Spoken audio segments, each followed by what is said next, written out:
نحمده ونصلي ونسلم على رسوله الكريم اما بعد بسم اللہ الرحمن الرحیم۔ نماز کا ترجمہ۔ کل ہم نے پڑھا التحیات للہ والصلوات والطیبات، تمام قولی عبادتیں، بدنی عبادتیں اور مالی عبادتیں اللہ کے لیے ہیں۔ السلام علیکہ ایہا النبی ورحمۃ اللہ وبرکاتہ، یہ آج کا سبق۔ السلام علیکہ، آپ پر سلام ہو، ایہا النبی، اے نبی، ورحمۃ اللہ، اور اللہ کی رحمت ہو، وبرکاتہ، اور اللہ کی برکت ہو۔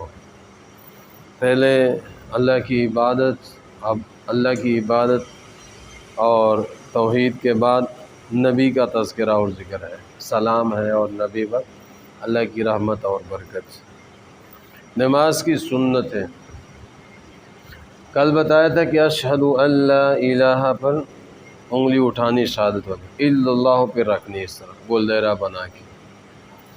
اور آج کا سبق یہ ہے کہ سنت کے قعدہ اخیرہ کے اندر درود شریف پڑھنا۔ قعدہ اخیرہ میں 4 رکعت ہے تو 2 رکعتوں کے بعد جو تحیات میں بیٹھتے ہیں اس کو قعدہ اولیٰ کہتے ہیں، اور چوتھی رکعت میں تحیات میں بیٹھنا اس کو قعدہ اخیرہ کہتے ہیں۔ 2 رکعت والی نماز ہے تو 2 رکعت کے بعد جب ہم بیٹھتے ہیں تو ظاہر ہے کہ وہ اخیرہ ہے، اس کے بعد سلام ہے۔ تو قعدہ اخیرہ میں درود شریف کا پڑھنا یہ سنت ہے۔ یہ کیا ہے؟ سنت ہے۔ بڑے بڑے گناہ کل کیا بتا؟ ہاں، شراب پینا، شراب پلانا، شراب بیچنا، خریدنا، بنانا، نچوڑنا، شراب کہیں لے کر جانا، یہ جتنے بھی معاملات ہیں یہ سارے کے سارے کیا ہیں؟ بڑے گناہوں میں آتا ہے، کبیرہ اور بڑا گناہ۔ اور آج کا سبق یہ ہے کہ بڑا گناہ شرعی جہاد سے بھاگنا، شرعی جہاد سے بھاگنا یہ بھی بڑا اور کبیرہ گناہ ہے۔ جب میدان جہاد میں آدمی کافروں سے برسر پیکار ہو، لڑائی ہو رہی ہو، تو اس وقت میدان چھوڑ کر بھاگنا یہ بڑا اور کبیرہ گناہ ہے۔ اور حدیث پاک میں بھی آتا ہے کہ چاہے آپ کے سارے ساتھی کیوں نہ شہید ہو جائیں، آپ نے میدان چھوڑ کے بھاگنا نہیں ہے، آخری دم تک کیا کرنا ہے؟ لڑنا ہے۔ اور ایک صاحب بتا رہے تھے وہ کسی پنڈ دے وچ نا لڑائی ہو گئی، ایک منڈا بڑے جوش و خروش نہ لڑائی کری جاوے، بڑے اوکھے ہو گئے، انہوں قابو کیتا ہوا، یار تو کیوں؟ انہوں نے کہا جی حدیث سے آیا وہ آخری دم تک لڑنا ہے، پیچھے نہیں ہٹنا۔ انہوں نے دسیا وہ حدیث دے جب پنڈ دی لڑائی نہیں ہے، وہ قتال فی سبیل اللہ ہے، وہ جہاد فی سبیل اللہ، اللہ کے راستے میں کافروں کے ساتھ جو لڑائی وہ مراد ہے۔ تو اس میدان سے بھاگنا شرعی جہاد ہو، شرعی جہاد یہ لفظ ہے ساتھ۔ آج تو جہاد کے نام پہ اللہ معاف فرمائے دہشت گردی ہو رہی ہے، تو واقعتاً شرعی جہاد ہو، اس سے بھاگنا یہ کیا ہے؟ بڑا اور کبیرہ گناہ۔ گناہ کے نقصانات کل بتایا تھا کہ خیانت، جب امانت میں خیانت کی جاتی ہے تو پھر دشمن کا رعب مسلط کر دیا جاتا ہے، یہ اس کا نقصان ہے۔ اور آج یہ ہے کہ جب انسان کے دل کے اندر دنیا کی محبت اور موت سے نفرت پیدا ہو جاتی ہے، پھر انسان کے اندر بزدلی آ جاتی ہے، انسان بزدل ہو جاتا ہے، اور دشمن کے دل سے اس کا رعب وہ نکال دیا جاتا ہے، ختم کر دیا جاتا ہے۔ خیانت سے ہے کہ دشمن کا رعب مسلط، اور اس سے کیا ہے کہ دشمن کے دل سے آپ کا رعب نکل جائے۔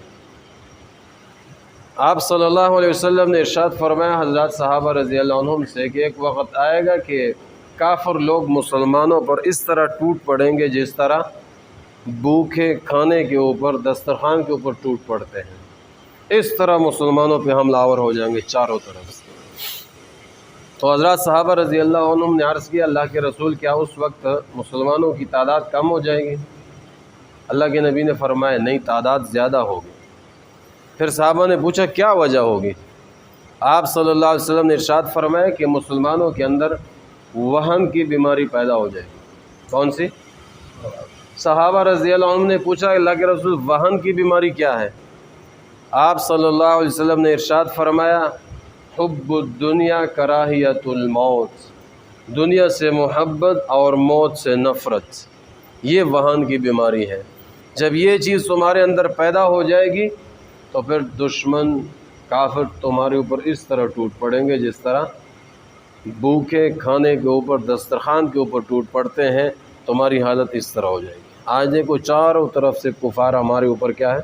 حملہ آور ہے، اور ہمارے اندر آج کیا ہے؟ دنیا کی محبت کوٹ کوٹ کر بھری ہوئی ہے، موت سے نفرت ہے، موت مرنے کے لیے ہم تیار نہیں، موت ہمیں یاد ہی نہیں ہے۔ تو میرے معزز سامعین، یہ ایک بیماری ہے، جب یہ انسان کے اندر آ جاتی ہے دنیا کی محبت اور موت سے نفرت، پھر آدمی بزدل ہو جاتا ہے۔ پھر کیا ہو جاتا ہے؟ بزدل ہو جاتا ہے کہ جی بچے ہیں جی کیا کریں جی۔